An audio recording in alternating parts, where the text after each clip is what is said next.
contoh bermain, belajar di alam.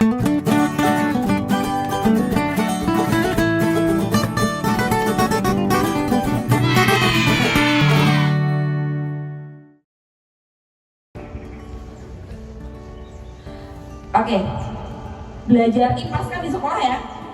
Oke. Coba sebutkan satu aja ciri makhluk hidup, apa kira-kira? Ciri makhluk hidup, apa kira-kira? Bernafas, oke, apa lagi? Yang lain? Bergerak, apa sih yang agak terus? Apa lagi yang lain? Ayo, makan makanan, bener. Apa lagi yang lain? Terus, sampai akan jawabannya, apa lagi? Bernafas, bener. Bergerak, bener. Berkembang biak, benar banget. Di sini ada gambar banyak ya. Ini manusia berkembang biak dengan cara apa? Kawin. Maksudnya ngapain? Kawin. Ibunya melahirkan. Kalau hewan berkembang biak dengan cara apa? Ada 3. Ayo, apa aja 3? Apa lagi? Apa itu? Kopi pipa. Terakhir. Hewan tumbuhan. Oke, apa? 2 cara. Generatif sama. Kira-kira ada yang tahu nggak? Kan ini penyerbukan, ini tanpa penyerbukan. Emang apa sih itu penyerbukan? Ada yang tahu? Manusia itu kan dia dalam perkawinan antara laki-laki dan perempuan. Kalau hewan, berarti yang nikah antara apa sama apa? Berarti kalau tanaman penyerbukannya dengan cara apa? Dengan apa sama siapa? Dengan sari dan putih. Nah itu berarti penyerbukan atau perkawinan di tanaman itu yaitu jatuhnya benang sari ke kepala putih. Oke, lanjut Kak. Setelah adanya pembuahan tadi yang benang sari ke kepala putih, nantinya akan tumbuh biji yang menghasilkan tanaman baru. Nah, penyerbukan itu dia dibantu sama 4. Dibantu sama angin. Contohnya apa nih? Tanaman yang penyerbukannya dibantu sama angin apa contohnya? Jagung sama padi. Kalau penyerbukannya dibantu sama hewan apa? Bunga-bungaan. Hewan apa yang bisa membantu penyerbukan tanaman itu apa deh kira-kira? Lebah, kupu-kupu, serangga ya. Pokoknya hewan yang biasa hinggap di bunga ya. Kumbang itu juga bisa ya. Kalau misalkan tanaman yang penyerbukannya dibantu sama air, apa kira-kira? Berarti tanaman yang tinggalnya di air, apa contohnya?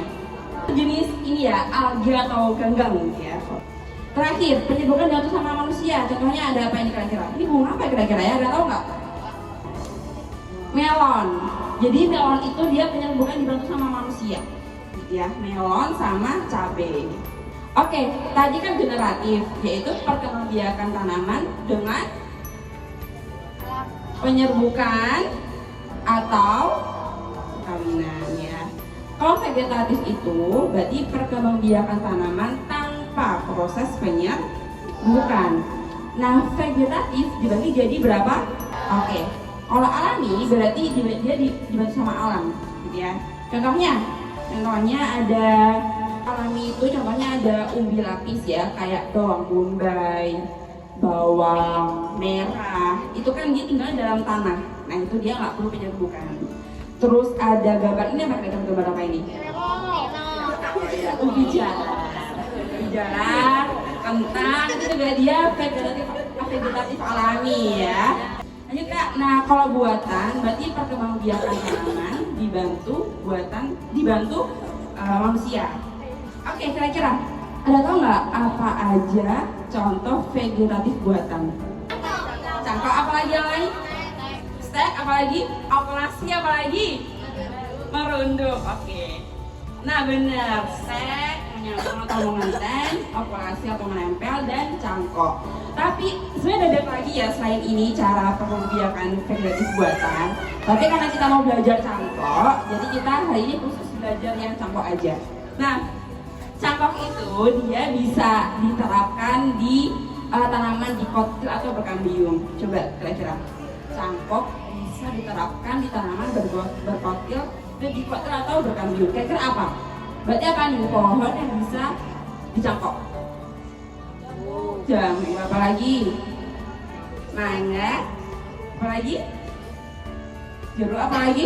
Kelengkeng. Ada banyak banget pokoknya selain itu ya. Tapi nanti kita hanya praktek di satu pohon aja, pohon jambu. Karena di sini kebunnya kebun jambu kristal soalnya ya. Ada tau nggak keuntungan mencapok itu apa aja? Apa? Mempertahankan kualitas. Oke, ada lagi yang lain? Tahu nih apa keuntungannya? Ada banyak sebenarnya, cuma kita kan kasih tahu beberapa aja. Pertama, lebih cepat dalam menghasilkan tanaman baru. Karena biasanya tanaman itu kan dia tumbuhnya dari bawah ya, dari yang kecil dulu sampai yang besar. Karena itu cukup lama waktunya ya, makanya kita kayak menjawab biar dia bisa cepat menghasilkan tanaman baru. Yang kedua, menghasilkan tanaman baru yang sifatnya sama dengan induknya. Tuh. Dan yang ketiga, menghasilkan tanaman baru dalam jumlah yang banyak.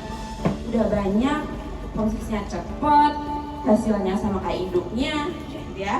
Nah, Iko, oke Iko. Di sini ada bahannya apa aja di sini Iko? Tanah, apa lagi? Hah? Tanah?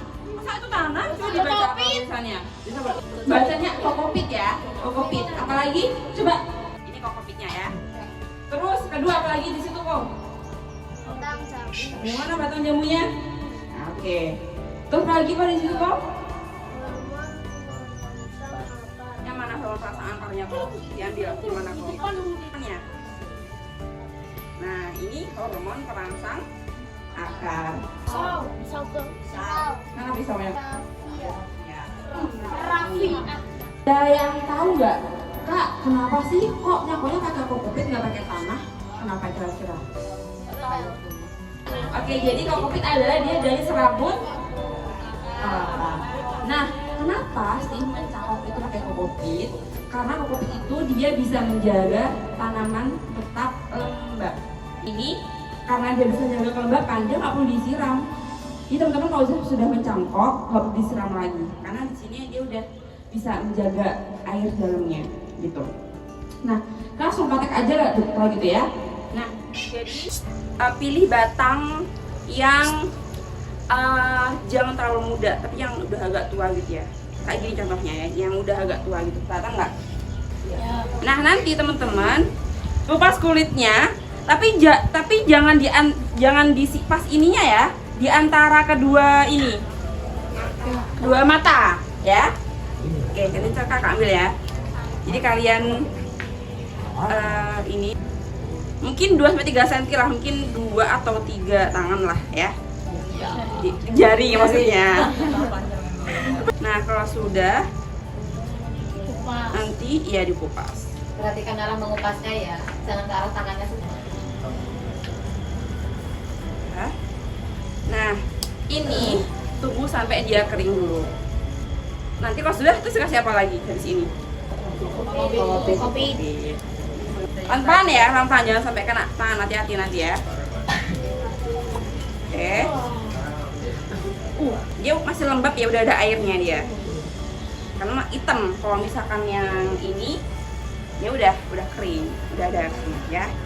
Kita baru tempelkan ke batang yang tadi kita iris. Ingat sampai semua bagian tertutupi sama kokopit ya. Nah, terus udah tertutupi ya semuanya ya. Oke, tutupi ya. Habis itu kita tali. Talinya yang kenceng, pokoknya jangan sampai dia jadi yang dibuka kokpitnya yang di bagian bawah ya, biar nanti dia nggak kena matahari sampai nanti habis ini ya talinya. Jadi kalau misalnya susah, saling membantu satu menyalain ya. Yes. Oke, sampai aja udah nggak bisa bergerak lagi ini ya. Nah, kalau udah selesai. Habis ini tinggal dikasih label nama atas bawah. Nah, kira-kira berapa lama ya biar bisa tumbuh akar? Ya, 2-3 bulan. Ya, contohnya kayak gini ya sudah jadi. Ini ya. Kelihatan nggak akarnya? Ada yang kelihatan akarnya? Ya. Warna coklat ya kelihatan. Misalkan masih bingung nanti ditanyakan ya. Udah gitu aja sih selesai.